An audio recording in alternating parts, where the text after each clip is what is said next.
Good afternoon, everybody. Jerry Hanley from Viking Performance Training here with my good friend Jonathan Pishner of Apex Counseling. Both of us located in Morgantown, West Virginia, but both of us available all over the world through this fancy thing called the interwebs. So we're here today to talk about when to stop while winning on asymmetric habits. And our focus today, this may I recognize that this title may sound a little weird. um, like, why would you want to stop winning? And I want to make it very clear neither JP or I want you to stop winning. We want you to win as much as possible. However, we think it's very important to recognize the ways that winning itself or the can change the way we think and way we behave in ways that can get toxic or damaging. And that's what we're here to talk about because it's something that almost everybody will encounter in a lot of ways, whether it is like a sports type of winning, an athletic competition, or with the rise of gaming, or in other ways, like just having streaks of positive momentum in your life and then accidentally sabotaging it or not taking advantage of basically making some of those gains a little bit more permanent. Mhm. So take it off, brother. Yeah, so we ended up talking about this, and I can't remember which one we started with, but it was either with weightlifting or investing, which are both wonderful parallels for this. But there's many others. But you see people who are doing quite well in an area, and because they haven't decided like where their end point is, they'll actually stay in a particular game longer than they should, and instead of essentially ending by winning, they end with losing. So if we just do an obvious example, you see this with weightlifters a lot. They will oftentimes not have an idea of, okay, where's kind of the point where I want to get to and just maintain that forever. And you'll see a lot of them. Okay, I'm going to deadlift this much, then this much, then this much, and except for the few people who really do just want to set world records, eventually people run into their injury point where their either their genetics or their training or whatever just will no longer support them going up any further, and so then they just continually re-injure themselves instead of getting the benefits that they want. Same thing with investing. Like there's plenty of people that I work with clinically who either in their they're a business owner, they are otherwise wealthy in some form or fashion, who are continuing to play the money game. But if you examine what their win condition really is, they won like years ago, and now they're just playing the game and stressing themselves out to no useful point or purpose. So really, a lot of people just shoot past what they really wanted because they didn't take time to examine what their win condition actually was, and then they fall apart. Absolutely. And that's one of the biggest things that I've learned when it comes to both training professionally, but then also in my own education as an investor, for example, is the importance of setting doing just like those targets for when you've when you've won in essence, like this is where I actually won, rather than just always thinking I want to try to get to something more.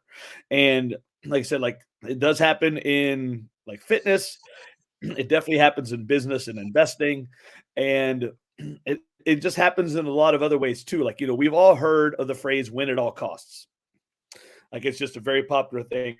And that like what we don't think about necessarily is that can be both inspiring or it can also be terrifying and horrible.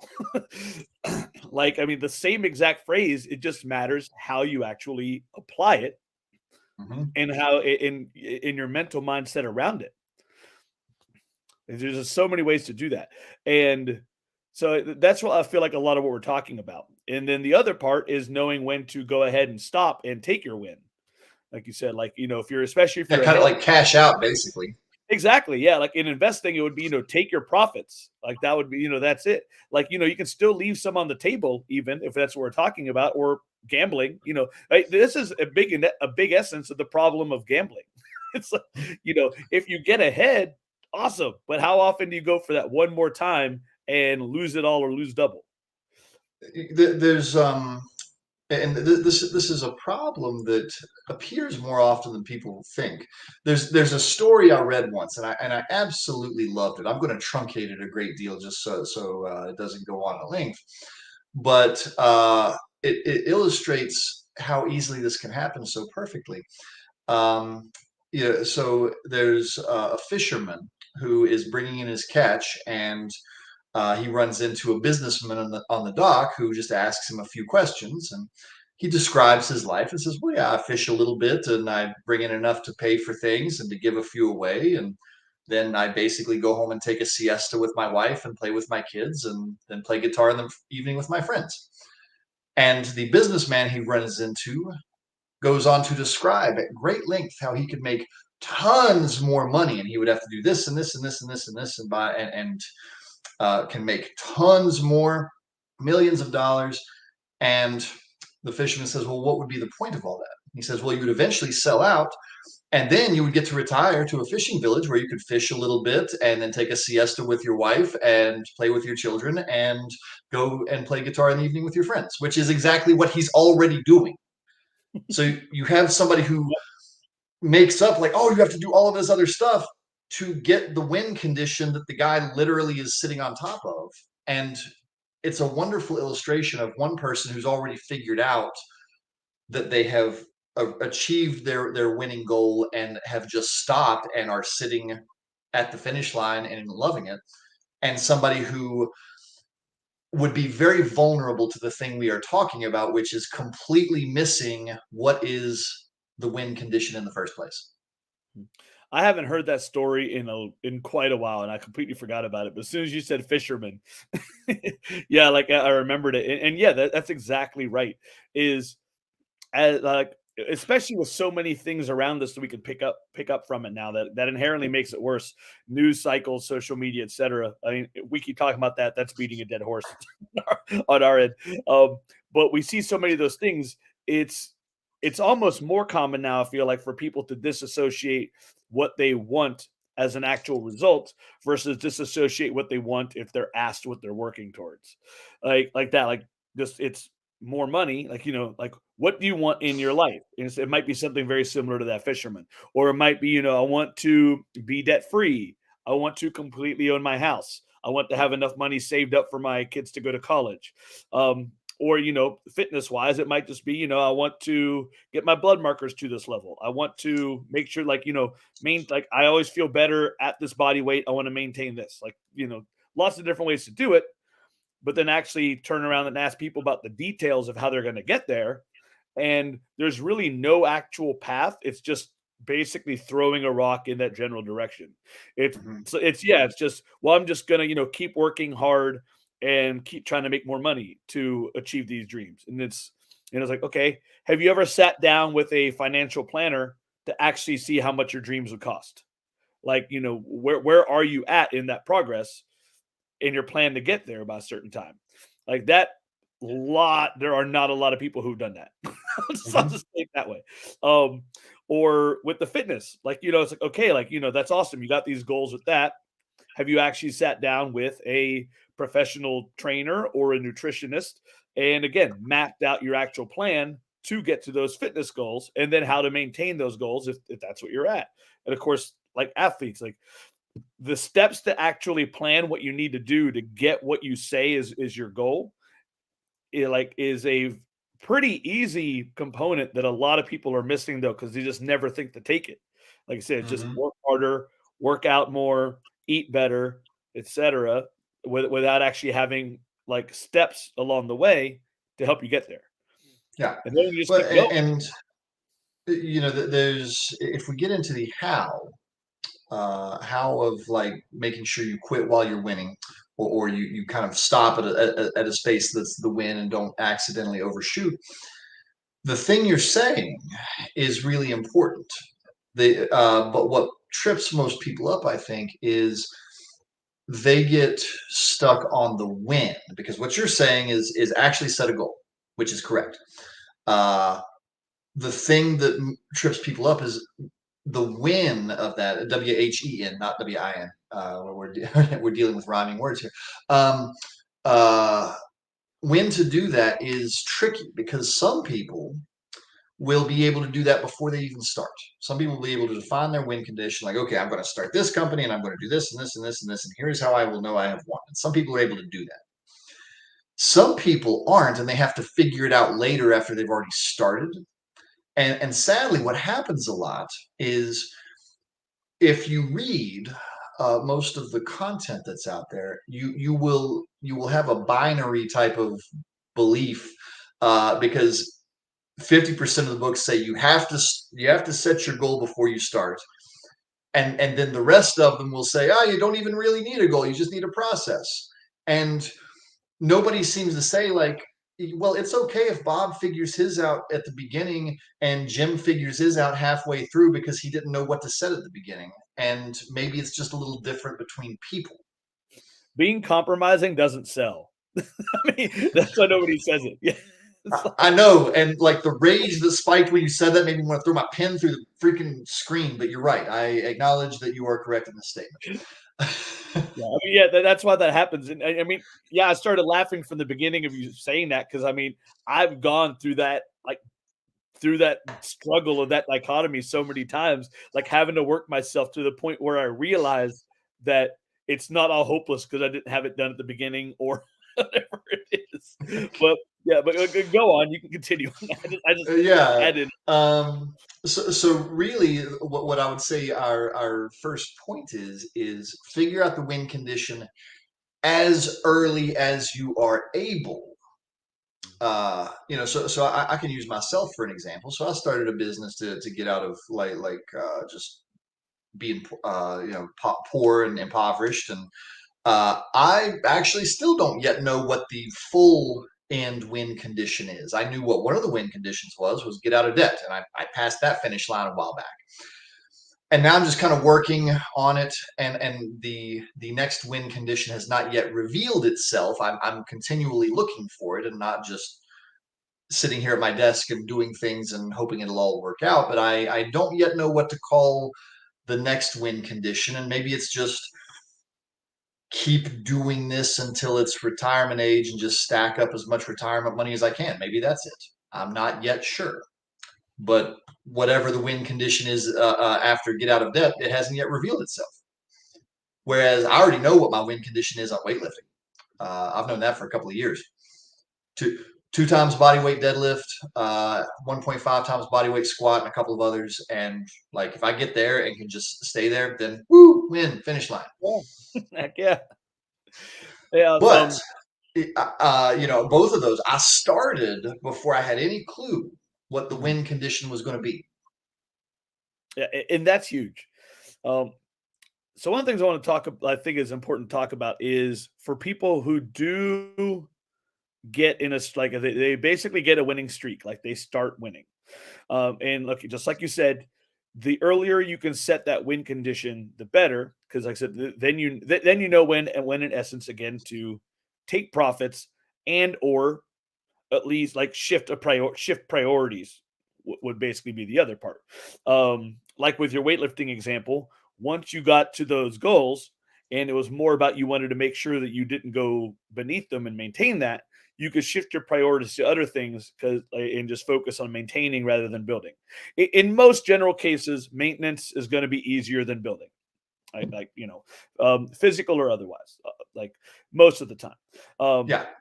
But so once you get so that's the one part for sure. Now the other part is once you have momentum, is to have basically to go with the when to win or when you're winning, have your exit plan strategy. Like basically know when you're not only know when you're going to shift your priorities, but also how you're actually going to do it. And again, that's one of those things where that won't come up until a step down the road. So that is a good one that you can work on and think about. And that can be like, okay, like let's use debt as example again. Let's say you do pay off, you want to be debt free eventually. But most people don't have just one type of debt. They're going to have credit card debt, like multiple credit cards, student loans, personal loans, maybe business loan, like tons of debt all around. And of course, a lot of people may have like house debt as well as some of their biggest ones. So being debt free could be that eventual goal. Like, okay, this is my eventual goal. This is my eventual win. There's a lot of other debts in there. So each time you can actually get rid of one, what is your exit strategy for that? To make sure that, for one, you don't build it back up, and two, what do you do with the momentum that you've built? Like, Dave Ramsey's a pretty famous financial advisor out there. He's, a lot of pros and cons. Everybody's got their own approach. One of his most famous things, though, is the snowball method, where you start, like, you basically ignore interest rates for a little, like, for the most part, and just focus on paying off the smallest debt as fast as possible. And then once you do pay that off, rolling off that payment into the next smallest one, and going that way. Like, that Right. could be just a very simple to use strategy for a lot of people, to basically redirect every time they hit that winning streak. So that way, again, you're not rechanging anything. It's just simply trying to keep the momentum going with an actual plan. I said that way it's not just chaos. Because as somebody who's been through both parts of the debt payment process, I can tell you, if your goal is simply to pay off debt, but you're kind of randomly making up what you're paying off every time you have extra money to do it, your progress doesn't seem to go anywhere for a while. Like, So the thing you're proposing essentially is, uh, like, okay, set the win condition and have a plan for it, or were you trying to say, because like Dave Ramsey's whole thing about the debt snowball is paying off that smallest debt is its own kind of like micro win, and that usually gives people the energy to keep going. right. Yeah, yeah. What I'm saying is basically, yeah, like, establish those steps. It's almost like, okay, this is what it is. This is what life is like. I'm trying to get you to the point where you can be like a level in Mario where you get to a save point in the middle of the level. And that way, if something starts over, you're at the middle and not back at the beginning. Like, Okay, there we go. Now, there now, we now for the non-video game nerds out there, go. but basically that means getting to some kind of plateau that's super easy to maintain and easy to not fall back off of. So it's Exactly. like, what you're saying is, okay, part of my plan is I pay off the one credit card, and then until like I get all the way out of debt, I'm never using this credit card again until I like, because that would keep you on the plateau. That's sort of a thing like you're saying. Exactly. Exactly. Like, because Okay, I see. creatures, yeah, because we're creatures of habit and we're creatures of comfort, and that means repetition. And so a lot of times when we do something like that, like pay off a debt or hit a goal like that, if we don't have an actual how are we going to keep this momentum going plan or idea, it doesn't take that long to just end up bringing it back. How easy is it? Okay, we know paying off a credit card is relatively difficult. Again, it's simple, but it's not easy. One of those. So it's relatively difficult. Once you do, how easy is it though to within just a couple of months, if not earlier, come up with some reason that, like, some justification to suddenly put debt on that credit card again because you just paid it off. Because now it's like, oh, I have room here. Let me put more debt here rather than thinking about where you actually wanted to go, which was to be debt free. Like, that's a cycle that, I mean, almost everybody gets trapped in, and I see all the time. It's like, I'll Mhm. put money in my savings. Okay, like, I want to build my savings up. The first thing that happens, is like a pull the money out of the savings. Like, sometimes, yeah, sometimes, that just sometimes you can't do anything about it. I mean, that's what savings emergency stashes are for. But, like, how often does that happen? Build it up, take it back out. Build it up, take it back out. So there needs to be, again, some form of either plan or just awareness to create a habit change that that will hopefully keep you building overall momentum in that direction you want to go without simply, like, getting the win of putting money in your savings and then you feel like crap because you took it back out again 3 weeks later. Well, so yeah. Let me put this in the context of like, because it can sound like you're talking about just goal setting, but I know you're still on our topic, which is making sure you continue winning while you're winning. Uh, but what I think you're saying is that it's very easy to get interrupted, like when you're in a good part of the process, Yeah. if you accidentally listen to that other voice in your head that gets you off topic. So like I I can't remember if I've mentioned it on the podcast, but I know I talked to you about it because I had the same voice a little while back because when I hurt myself lifting, uh, I didn't realize until that time that I was like, oh, actually, one of my unstated goals, my win conditions, is not having a bunch of pain in my body. So I need to minimize injuries if I'm going to, really be on my win condition here. And I did a post injury PR, which wasn't super high, but it was better than I've done since got injured. And I picked it up, did the lift, great, put it down, felt terrific, and I heard that voice in my head. Heard it said, "Come on, you could probably do a whole nother set of that. Why don't we just go ahead and knock out a little more today?" And that's the voice that tries to get people off track. And instead of focusing on what is their win condition, which for me was let's not be in pain, it's ready to like get me focused on something else. Same thing with what you're talking about, like, oh man, paid off the credit card. All right. Well, but don't you really need to get this, whatever, fill in the blank. Happens in investing all the time too. People trying to squeeze that last 10 cents out of their investment when they get out. Mm. Instead of just like, oh, I've doubled my money. Maybe it's time to bounce. Instead Yeah. of like, well, it's still going up, so maybe, Yeah. maybe. Exactly. And that's pretty much exactly why I spent so much of this first half of the broadcast on that. Is it's almost in many ways it's almost more I don't want to get into a comparison. It is just very painful to do the work to see something actually rise and go the way you want to, and then make the mistake of not accept of like you said, not accepting it or not stopping it at the correct moment and see it all go away. Like that sucks. It's like, and yeah, like I said, it's yeah, I said investing, it's so common. That's like I said, like see, like you said, when you get a good return on an investment, at least think about moving some of the profit into a more stable form if that's an option. So, like Tell you what, before you get into the practical bits, let me talk about the psychology of what happens here, yeah, because it's easier if you understand the psychology. Because humans are very prone to even if we're not like destructively and like irresponsibly greedy towards other people, we're prone to greed no matter what. So like, oh man, if one coffee makes me productive, two must be better. uh, two drinks makes me feel amazing, four must be better. uh, we will absolutely fall into that thinking relatively easily.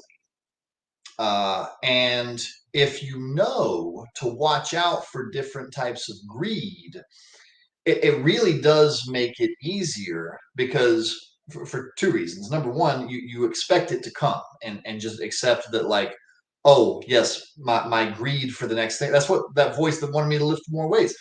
I was getting greedy for, like, improving faster instead of just being patient like an adult.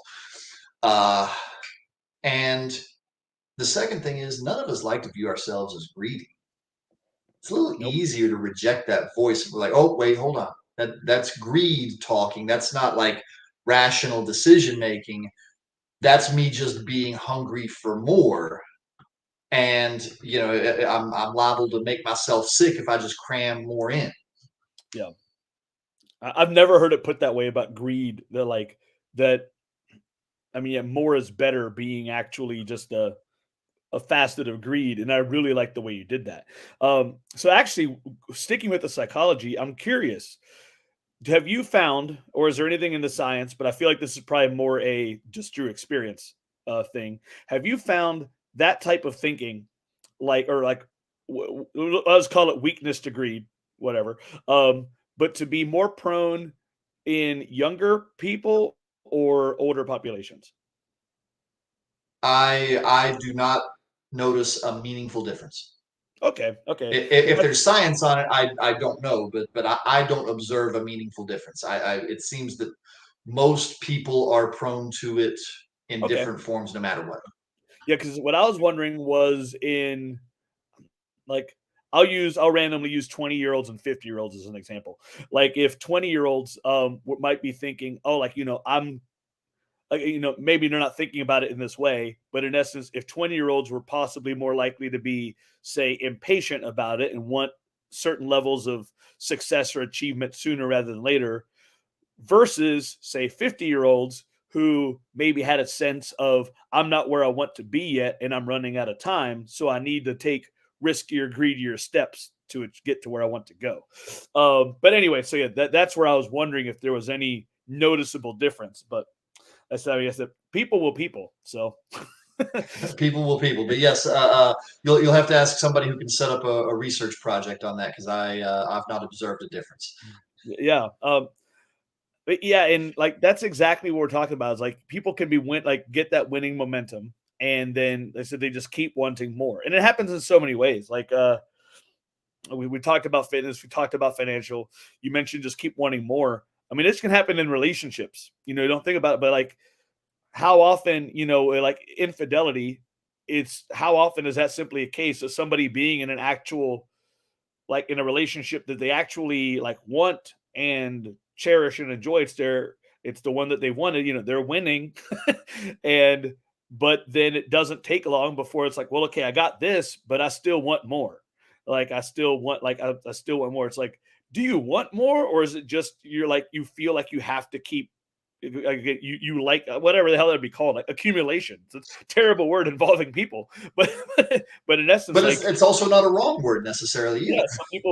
some people are in like a that habit, like feel like they have to continue accumulating partners or something.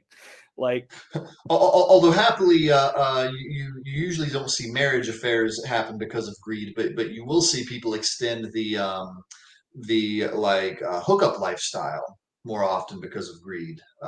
You'll often see affairs happen more due to attachment uh, um, deficits. Just basically the relationship is going sour and they can't swing it back up. That's when you'll usually see affairs happen. But people do definitely extend the hookup lifestyle a lot more often out of different types of greed for sure. okay.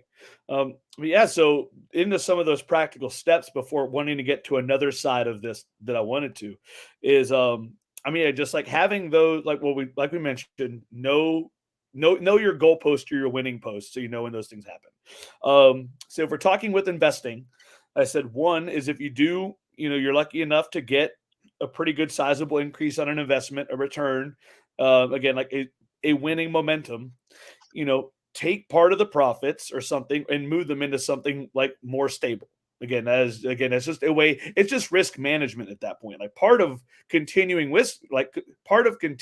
winning momentum is just good risk management. Because then, if it does suddenly crash, go back, only part of what you had initially suffers from it. Whereas a lot of your profits of other things are now in a more stable, easy, things so you don't lose it. So it's just a lot of risk management to go with it. With fitness, like with training, like part of this, like may not seem like it's actually part of this strategy we're talking about, but one of our previous podcasts was on deloading. And the reason we deload, for this broadcast here, just to recap briefly, it's literally a planned pullback in like intensity, volume, just how hard a workout is.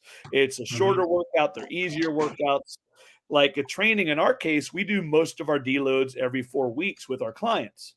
We keep it pretty regularly consistent. Really, the only time we change that is if somebody's only training maybe once a week because they usually don't need one, or if somebody recently had to miss some time because of either vacation or crazy schedule. So again, they didn't really have 3 weeks of building up. That is what our fourth week deload is for. 3 weeks of crazy training or like intense training. Every 4 weeks we take it easy. I said, that is actually in a way to keep the positive momentum of your training going because it helps keep people healthy. It helps their bodies from overextending themselves and in increasing risk of injury. It continues long-term progress because that easier week allows the body to keep adapting to the training that it's going. And I said, so I mean, that right there is actually put in to keep a winning momentum on your training rather than thinking I have to train hard all the time if I'm not training hard. And that like people who've been training a while and have been around fitness lifestyles a good amount of time, if they don't know this specifically, they have at least like seen people who do it, heard about it, something like that. Again, like putting it into practice, I mean, granted, is something else. But for a younger population or a newer population of training, that can still be a foreign concept. Like I come across a lot of people new to training, adults and teenagers, either one, who they're in that like again, just keep training hard. I got to train hard. Like it never fails. Every time I have team workouts every single year, that at least one kid every team will, anytime there is like something hard coming up or we take a rest period, will go train hard on their own because they wanted to do extra or something.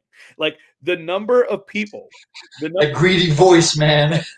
the number of athletes that I have had come and tell me that they didn't do as well on, say, like a max day, like a squat or a bench, as they thought they would, and then say something like, "Yeah, I hit this weight 2 days ago at my friend's house. Like, I wanted to get an extra session in." It's like, again, like, this isn't how the body works. It's like it does like it's not just straight addition, or else everybody who works out would be benching and squatting 1,000 pounds. And, Like and yet, who amongst us has not heard that voice on deload week or rest day? PR or ER, baby. That's I had never heard that before. um like it, but like yeah, like it just shows like how many different practical things can be used in different forms to establish this. Cheat meals, a nutrition version of kind of a barrier to try to keep an overall winning strategy going. Because the people who did it, yeah, like you can get into the nutritional science in some cases, like giving the food higher calories, more fat, etc., may on occasion actually help progress. Not getting into that science right now, but nevertheless, the people who propose regular cheat meals understand that perfection is way harder than a regularly scheduled break. And like again, these are all practical steps to keep winning momentum going. Let's do this because we always gravitate to some of our favorite topics, business and working out and all those to do our examples. But let's do a couple of non-obvious examples with this because if we're going to encourage people to like figure out if they're at their winning condition and they don't want to overshoot, it's good to have some alternatives. So, as I think through this, I think through some of the people I see. And, like a great example is working with teenagers. A lot of times grades are some kind of an issue. And I'll have parents who they'll accidentally get greedy. Hey, my kids' grades have moved from D's to B's and B pluses, but they should be able to make A's. I want them to make A's. And I have to say, now, hold on, before you do that, think hard about whether or not you really want to like try and push and not celebrate this thing because you've gotten something pretty good here. If you push harder, you might actually lose it all and go back to D's. So think hard about whether you want to cash out here. Maybe you're at the win condition because that's a very easy one for parents to fall into. That's a I good one. guarantee, I guarantee anybody who's ever been on vacation has fallen into this one at least once. Hopefully you learn from it and you don't do it again. How often have you been on vacation and you can tell you're tired, you're wore out, and realistically it would be better for you to just take a nap, but damn it, you scheduled that big city walking tour and you don't want to miss out. I've done it. I bet you've done it. I guarantee you've done it somewhere. Um, but what's the Yeah, win condition of vacation? Rest. The win condition of vacation is rest and recuperation. And instead of that, we're like, oh my God, I've got to do this other thing. yeah, We get greedy. yeah. Like this is in retrospect, but absolutely a telltale sign that you did this. If you're listening, is if you get back from vacation and one of your first thoughts is I need a vacation from my vacation, then you accidentally that's exactly what you accidentally did to yourself. Yep. Um, that is one of the big reasons that I personally, if at all possible, will always put like a buffer day in between the end of a trip or vacation and an actual return. Because if nothing else, it won't make me have to immediately get back into a routine. So if I need, Same. yeah, so if I didn't do what I should have on vacation, or if I just was too tired, if it was like a work trip, it's like okay, I can now take at least a day to get back on track, and then I'm good to go. Mhm. Um, But now let's do a non-obvious example for the hungry individuals too, because there's a lot of people who are like real go-getters. I just had one yesterday, I think it was. So we're taking on a new intern in the fall semester, and we have just a ton of different stuff that they have the opportunity to be a part of. And I had a conversation with our new person incoming, saying, "Hey, there's actually a thing you can be a part of developing a training here that would be a useful thing for you, but because I'm deeply aware of the accidental greed, I also said, but if you need to take your summer break to rest, please do that because there will be other opportunities like this. You don't have to do this one." So and I know that because we hire go-getters here. I know that if I don't kind of like say that, they'll be at risk of like, oh my God, I'm doing all this stuff, and now I'm going to add this other thing. And instead of getting a great experience out of it, they actually fall apart because they just took on that one thing too many. mhm. So I mean, even for the person who's a go-getter, you've got to be conscious of, are you're learning and you're getting experience and you're really winning in a lot of areas. But if you take on one more thing, the whole house of cards might come tumbling down. Mm. So that's a good segue for the other part of this that I wanted to make sure to hit. And that was when basically when winning on your end, so to speak, starts becoming toxic for other people. And that is the obvious way that I was thinking was when that win at all costs mentality comes up more, Hmm. and you start because you're focused on what you decided winning is, you start doing a lot of things that hurt other people or hurt your relationships with other people or even hurt yourself, and I mean in other ways. But I like your example there because another variation is when your projection of what winning is to some ends up possibly hurting someone else because it's not their projection of winning, or just not even in their best interest at this moment. So those are actually two really good different, like that's a really good example. And these are two different types of, again, toxic winning mindset that I wanted to cover a little bit before we were finished. I Okay. don't know much about them, so I kind of was throwing them to you. Yeah, I didn't expect you to bring that up. I'm mildly unprepared for that, but there's at least a concept within that that is useful to be aware of, and oftentimes we talk about it in the counseling room because we're on the essentially on the subject of greed and making sure to not let that voice carry too much weight. There's a difference between responsible selfishness and irresponsible selfishness. Uh, People who are responsibly selfish will be able to achieve their win condition with minimum negative impact to others. Uh, People who are irresponsibly selfish will absolutely just stomp all over everyone to get to whatever their goal is. You see this all over the place. I mean, you can just turn on the news and see examples of that. That's where I would first say is like if you start becoming aware that you trying to meet your win condition is damaging relationships and it's really making people dislike you or is it otherwise seems toxic to other people, first thing to check in on is, okay, am I being irresponsibly selfish in some form or fashion? Mm. That that pretty much sums it up right where I wanted to go, and it's like, so if you can do that, and so what for like let me start over. How helpful is it for other people to point that out? Is there a best way for other people to point that out? Because I feel like that. I mean, that's eventually you have to become aware. Period. To fix those things. But is it if somebody is picking up on that? What is the best way to bring that up in an ideally non confrontational manner? Oh, Is sure. Just give me an entire other podcast topic to answer in a single question. So, Um, yeah, I probably shouldn't have, but, like, well, okay, so is there do you think there's a value in someone pointing that out, or should they work with it for a little while and then just kinda be like, "Okay, no." oh, I would say that if I am forced to generalize, which I'm not sure I'm comfortable with, but I'm at least comfortable enough to take a stab at it.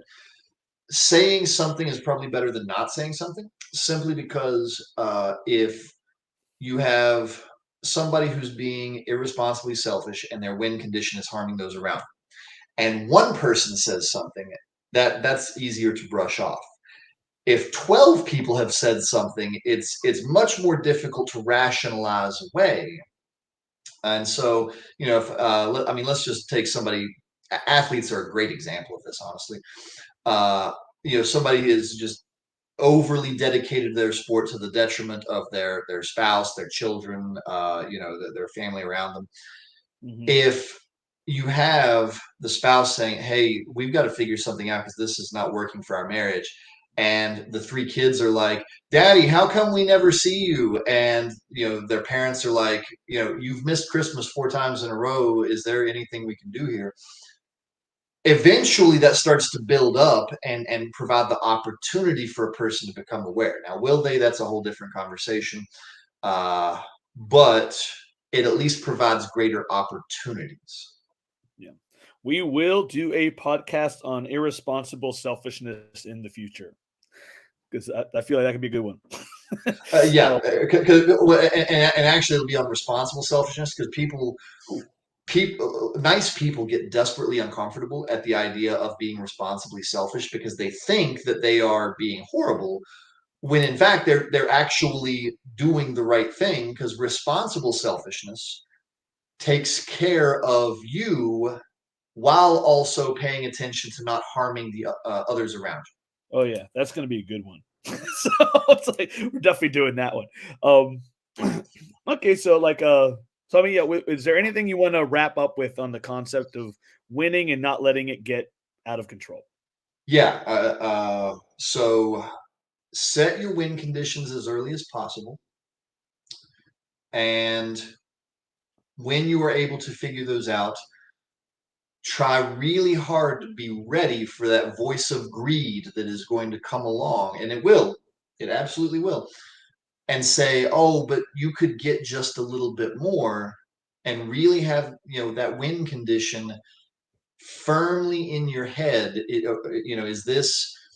Do I need to follow this voice that's suddenly speaking to me, or am I already where I need to be? Oh, I'm already where I need to be, and then it's much easier to reject that. But and I said all of that to say this because if people aren't aware of this, they'll be very vulnerable to it still. The more you compare your life to other people's lives, the more you are going to have difficulty rejecting that voice of greed. If you can see other people's lives without trying to think that you should be more like other people, it's going to be much easier. But you know, if you have $500 million, but you look at somebody with a billion and you're like, oh man, why don't I have that? That voice of greed is going to make it really easy and realistically, most people get into the game of money for the purpose of just living a better life. And I don't know what the hell you can buy with an extra $500 million if you already got the first 500 million. Uh, but I can't imagine it significantly impacts quality of life. You know, that actually reminds me of a story that I heard in a book. an audiobook I listened to within the last year, and it was of a very, very, very well-to-do couple, let's just say possibly billionaire status, and where the basically the husband and wife were fighting over toilet paper, like how much toilet paper they were buying. And I can't remember the details, but that was basically one of those things where like it kept becoming this major source of stress was just toilet paper before it took someone else to finally say, like basically a professional, like bringing it up to the businessman. Hey, how many rolls of toilet paper can you buy right now? And it was like, and again, you're talking millions of dollars, so enough toilet paper for like 1,000 lifetimes, and it's like exactly. So why is this important? Why does this matter to you? And like you said, like so often, And I can even hear it now. I can hear the voice. Oh my God, that's an extra $50. Not realizing that has a damn thing to do with any of their win conditions whatsoever. The voice agreed, just wanted that extra 50 freaking dollars. yeah. So, all right, brother. So, like, great podcast. Great getting on here talking with you again. I'm so used to saying podcast now. So, podcast and broadcast. Again, for those of you catching us here on Facebook, Asymmetric Habits is a official podcast now. It can be found most prominently on Apple Podcasts and also Spotify podcasts. So, if that's a good way for either go back and always be able to check out extra episodes or old ones that we've reposted. Easy place to find them. Or, of course, for family, friends who aren't on Facebook or catch these, easy place to tell them about the podcast to check it out. If you do, would always appreciate subscribe, 5-star review, and to share it. But again, JP and I will be back and talk to you guys soon. Hope you get something out of this. See y'all.